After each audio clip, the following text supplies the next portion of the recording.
Hello friends. स्वागत है आपका हमारे YouTube चैनल आर के हिंदी कहानियों में। आज की कहानी है सास के दुर्व्यवहार को क्या भुला पाई मीना। बम्बई से आए इस पत्र ने मेरा दिमाग खराब कर दिया है। दोपहर को पत्र आया था, तब प्रदीप दफ्तर में थे। अब रात के 8 बज गए हैं। मेरी समझ में नहीं आ रहा कि क्या किया जाए। फाड़कर फेंक दूं इसे? डाक विभाग पर दोष लगाना बड़ा सरल है। बाद में कभी प्रदीप या उनकी माँ ने इस विषय को उठाया तो मैं कह दूंगी कि वह पत्र मुझे कभी मिला ही नहीं, या फिर प्रदीप से सीधी बात कर ली जाए, जैसे तैसे उन्हें छुट्टी मिली है। छुट्टी, यात्रा भत्ता लेकर वह दक्षिण भारत की यात्रा पर जा रहे हैं। सिर्फ हम दोनों। बंगलौर, ऊटी, त्रिवेंद्रम, कोवलम और कन्याकुमारी। पिछले कई दिनों से तैयारियां चल रही हैं और परसों सुबह की गाड़ी से हमें रवाना हो जाना है। प्रदीप को इस पत्र के बारे में बताया तो संभव है कि हमारे पिछले 2 वर्ष के वैवाहिक जीवन में प्रथम बार यह यात्रा कार्यक्रम स्थगित हो जाए। फिर मन इस मानवीय आधार पर पूरे प्रसंग की विवेचना करने लगा। प्रदीप की माँ मेरी सास हैं। सास और माँ में क्या अंतर है? कुछ भी तो नहीं। उनकी बाई टांग में प्लास्टर चढ़ा है, स्नानागार में फिसल गईं, टखने और घुटने की हड्डियों में दरार आ गई है। गनीमत हुई कि वे टूटी नहीं। उन्हें 3 सप्ताह तक बिस्तर पर विश्राम करने की सलाह दी गई है। घर पर कौन है? प्रदीप के पिता, छोटा भाई और सीमा। अरे सीमा कहाँ है? उसको तो पिछले वर्ष विवाह हो गया। पत्र में लिखा है कि सीमा को बुलाने के लिए दिल्ली फ़ोन किया था, पर उसकी सास ने अनुमति नहीं दी। सीमा की ननद अपना पहला जापा करने मायके आई हुई है। सास का गठिया परेशान कर रहा है। उधर सीमा का पति किसी विभागीय परीक्षा की तैयारी कर रहा है। प्रदीप के भाई ने पत्र में लिखा है, माँ जी ने ही लिखवाया है। यह भी लिखा है कि घर के कामकाज में बड़ी दिक्कत हो रही है। नौकरानी भी छुट्टी कर गई है। घर की इस दुर्दशा का वर्णन पढ़कर मेरा अंतर द्रवित हो गया। मैंने सोचा, संकट के समय अपने बच्चे ही तो काम आते हैं। माँ जी चाहती हैं कि मैं उनकी सेवा के लिए औरंगाबाद से बम्बई आ जाऊं, पर शालीनता या संकोचवश उन्होंने लिखवाया नहीं। उन्हें पता है कि हम लोग 2 सप्ताह की छुट्टी लेकर घूमने जा रहे हैं। एक मन किया छुट्टी का सदुपयोग दक्षिण भारत की यात्रा नहीं, संकटग्रस्त परिवार की सेवा करके किया जाए।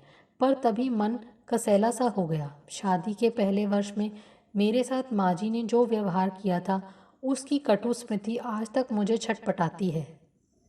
तब प्रदीप बम्बई में ही नियुक्त थे। मैं अपने सास ससुर के साथ ही रह रही थी।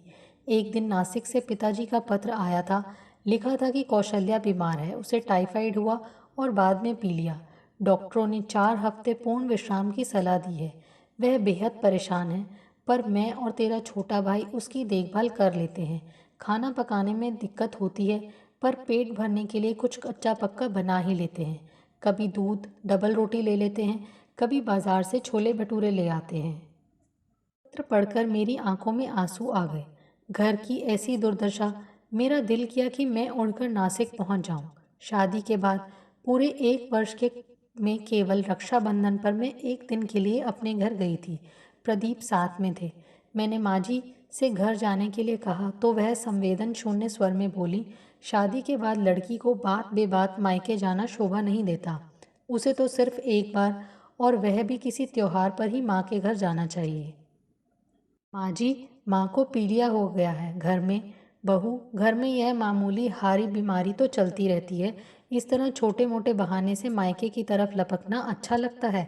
माँ जी ने विद्रूप स्वर में ताना कसा। पर भाई और पिताजी को ठीक से खाना नहीं मिल रहा है। देखो बहू, उस घर को भूल जाओ। अब तो तुम्हारा घर यह है। तुम्हारा पहला फर्ज बनता है कि हम लोगों की सेवा। माँ जी, यह तो ठीक है, पर ज़रा सोचिए, जिन माँ बाप ने जन्म दिया, जिन्होंने पाल पोस कर इतना बड़ा किया, शादी ब्याह किया, क्या कोई लड़की उन्हें एकदम भुला सकती है? यह तो खून का अटूट संबंध है, इसे भुलाना संभव नहीं। मैं भावावेश में कह गई, बहू, हमारे भी माँ बाप थे, हमारे भी खून के संबंध थे, पर एक बार इस घर की चौखट के अंदर कदम रखा नहीं कि एक झटके से मायके को भूल गए। यह तो जग की रीति है। शादी होती है, 7 फेरों के साथ लड़की का नया रिश्ता जुड़ता है, पुराना रिश्ता टूट जाता है। ऐसा ही होता आया है।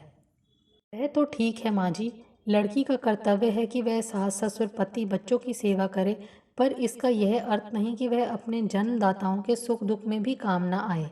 यह कैसी एकांगी विचारधारा है जो शादीशुदा लड़कियां हर समय मायके वालों के चक्कर में पड़ी रहती हैं, वे ससुराल में किसी को सुखी नहीं रख सकती। दो घरों की एक साथ देखभाल असंभव है। माँ जी, क्या दोनों के बीच कोई संतुलन? मीना, तुम बहुत बहस करती हो। मानती हूँ तुम पढ़ी लिखी हो, पर इसका यह मतलब नहीं कि। मैं बहस नहीं कर रही हूँ, मैं एक हफ्ते के लिए नासिक जाने की आज्ञा मांग रही हूँ। मैं कुछ नहीं जानती, तुम जानो और तुम्हारा पति। माँ जी का उखड़ा स्वर, फूला मुंह और मटकती हुई गर्दन क्या मेरी प्रार्थना की अस्वीकृति के साक्षी नहीं थे? मेरा मन बुझ गया। क्या यह क्रूरता और हृदयहीनता नहीं? अपने स्वार्थ के लिए संबंधियों के सुख दुख में भागीदारी ना करना क्या उचित है? उद्विग्न और निराश मैं चुप लगा गई। जी में तो आया कि माँ जी के इस अनुचित व्यवहार के विरुद्ध विरोध का झंडा खड़ा कर दूं। कहूँ, कल को आपकी बेटी का विवाह होगा, आपको कोई तकलीफ हो और आप उसे बुलाएं और उसके ससुराल वाले ना भेजें, तो आपको कैसा महसूस होगा, ज़रा सोचिए। मैंने आगे बहस नहीं की। उससे कुछ नहीं होना था। केवल धैर्य, सहिष्णुता तथा उदारता के आधार पर ही हम पारिवारिक शांति स्थापित कर सकते हैं। वही मैंने किया। पर मेरे अंदर की घुटन को अभिव्यक्ति मिली रात में, जब हम दोनों बिस्तर पर अकेले थे। तब प्रदीप ने मेरी उदासी का कारण पूछा था। मैंने पूरा किस्सा उन्हें सुना दिया। सुनकर वह हंसे और बोले, माँ जी के इन विचारों का मैं स्वागत करता हूँ। आप क्यों नहीं करेंगे? अरे, घुटना पेट की तरफ मुड़ता है, एक ही थैली के चट्टे बट्टे हैं आप दोनों। नहीं श्रीमती जी, माँ जी की बात में सार है। विवाह के बाद जितनी जल्दी पति पत्नी विरह की अग्नि में जलें, कोई माँ ऐसा चाहेगी? आप सोचते हैं किसी लड़की के माँ बाप भाई बहन भूखे रहें और वह मिलन के गीत "तू मेरा चांद में तेरी चांदनी" गाती रहे? इस बार प्रदीप गंभीर हो गए। बोले, भाई नाराज क्यों होती हो? अगर जाना चाहती हो तो ठीक है, कल सुबह माँ जी को पटाने की कोशिश करेंगे। मैं जाऊं या ना जाऊं, इससे कोई खास अंतर नहीं पड़ता। पर माँ जी का यह व्यवहार संवेदना शून्य, क्रूर और एकांगी नहीं है क्या? आप ही बताइए। हर व्यक्ति अपने हिसाब से काम करता है। माँ ने जो कुछ कहा और किया वह उनका दृष्टिकोण है, जीवन दर्शन है। और यह दर्शन बनता है हमारी अतीत की अनुभूतियों से। मीना, शायद तुम्हें विश्वास ना हो, पर यह सच है कि माँ एक ऐसे परिवार से आई जहाँ लड़की का विवाह एक मुक्ति का एहसास माना जाता था और दोबारा मायके जाना अभिशाप। वह क्यों? मैंने उत्सुक होकर पूछा। इसलिए कि माँ के मायके में 11 बहन भाई थे, 7 बहनें और 3 भाई। नाना नानी एक एक लड़की की शादी करते और दोबारा उसका नाम नहीं लेते। माँ भी इस घर में आई। भीड़, अभाव और विपन्नता से शांति, समृद्धि और सुख के माहौल में एक बार इस घर में आई तो फिर मुड़कर उस घर को नहीं देखा। बस शादी ब्याह के मौके पर गई या ना गई, वह तो ठीक है। पर सच कहूँ, प्रदीप ने कहा, हम लोग ननिहाल जाते तो वहाँ पर माँ का कोई खास स्वागत नहीं होता। हम लोग एक तरह से उन पर बोझ बन जाते। ज़्यादा काम, मेहमानदारी पर खर्चा और लौटने पर बेटी और बच्चों को उपहार देने का संकट। ठीक है प्रदीप, मैं माँ जी की मनोदशा समझ गई। पर वह यह क्यों नहीं सोचती कि उनकी और मेरी स्थिति में आकाश पाताल का अंतर है। उनके मायके में संकट में घर का काम करने के लिए और बहनें थीं, मैं अकेली हूँ। उनको पीहर में एक बोझ समझा जाता था, पर मेरे घर में मैं अभूतपूर्व स्वागत होता है। आप स्वयं देख चुके हैं। ठीक है, मैं कल सुबह माँ जी से बात करूँगा, कहकर प्रदीप ने मुझे अपने आंख में समेट लिया। शारीरिक उत्तेजना और रास रंग की बाढ़ में मेरे अंतर की समस्त कड़वाहट डूब गई। अगले दिन सुबह मैं तो रसोई घर में नाश्ता बनाने में व्यस्त थी और माँ बेटा बाहर मेरे नासिक जाने के प्रश्न पर ऐसी गंभीरता से विचार कर रहे थे जैसे संयुक्त राष्ट्र संघ में निरस्त्रीकरण पर बहस। मैं नाश्ता लेकर बाहर आई तो महसूस किया जैसे प्रदीप विजय के द्वार पर पहुंच गए हैं। माँ उनसे कह रही थी, बीवी का गुलाम हो गया है, उसी स्वर में बोलने लगा है। मुझे देख उन्होंने बनावटी गुस्से में कहा, बहू तू 2 हफ्ते के लिए नासिक चली जाएगी तो इस घर और प्रदीप की देखभाल कौन करेगा? आप जो हैं माँ जी। मेरे मुंह से अनायास निकल गया। मैं नासिक गई। पहुंचकर देखा माँ पीली पड़ गई थी, एकदम अशक्त और असहाय। पिताजी कैसे उलझे और अस्त व्यस्त से लग रहे थे और भाई कलांत। मुझे देखते ही तीनों के चेहरे खिल गए। एक मुक्ति निश्चिंतता का भाव उनके मुख पर उभर आया। तू आ गई बेटी, अब कोई चिंता नहीं। तेरे बिना तो यह घर खाने को दौड़ता है। मैं बिस्तर पर पड़ गई। घर के रंग ढंग ही बिगड़ गए। माँ ने उदास स्वर में कहा, काश मेरी सास होती उस समय और देख पाती उन लोगों के मुख पर उभरती संतुष्टि, कृतज्ञता तथा संकट मुक्ति की अनुभूति को। मीना, क्या बात है, आज तो शाम से तुम गौतम बुद्ध हो गई हो, एकदम समाधिस्थ चिंतन में डूबी। प्रदीप ने मेरे दोनों कंधे पकड़कर झकझोर दिया। मैं अतीत की गलियों से लौटकर वर्तमान के राजपथ पर आ गई। हाँ, मैं सचमुच खो गई थी। 3 विकल्प थे मेरे सामने। 2 में बेईमानी, संवेदन शून्यता और क्रूरता थी। अनायास मैंने दोपहर को बम्बई से आया पत्र प्रदीप की ओर बढ़ा दिया। उलझे हुए हाव भाव का प्रदर्शन करते हुए उन्होंने मुझसे पत्र लिया और गौर से पढ़ने लगे। मेरी दृष्टि प्रदीप के मुख पर टिकी थी। कुछ पल पूर्व की प्रफुल्लता उनके चेहरे से काफूर हो गई और उसका स्थान ले लिया चिंता, ऊहापोह, उलझन और उदासी ने। पत्र पढ़कर प्रदीप ने मेरी तरफ याचक दृष्टि से ताका और बोले, यह तो सब गड़बड़ हो गया, अब क्या करना है? सीमा की ससुराल वाले भी कमाल के लोग हैं। मायके में इतनी परेशानी है, पर उन्हें तो अपने बेटे के इम्तिहान और बेटी के जापे की चिंता है। बहू की माँ चाहे मरे या जिए, उनकी बला से। प्रदीप, हर सास ऐसा ही सोचती है। याद है पिछले साल आपका औरंगाबाद तबादला होने से पहले मेरे घर से चिट्ठी आई थी, मैंने तुम्हें भेजा था। हाँ प्रदीप, आपने समझदारी से काम लिया था, पर मैंने आपको एक बात नहीं बताई। क्या?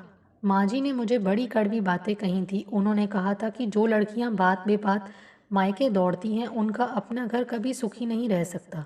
लड़की की माँ बेटी की समस्याओं के लिए ससुराल वालों की आलोचना करती है, लड़की को भड़काती है, ससुराल वालों के प्रति उनके मन में वितृष्णा उत्पन्न करती है। फल यह होता है कि लड़की अपने घर जाकर स्थापित नहीं हो पाती। मीना, उसको छोड़ो, अब बताओ क्या करना है? प्रदीप ने पूछा।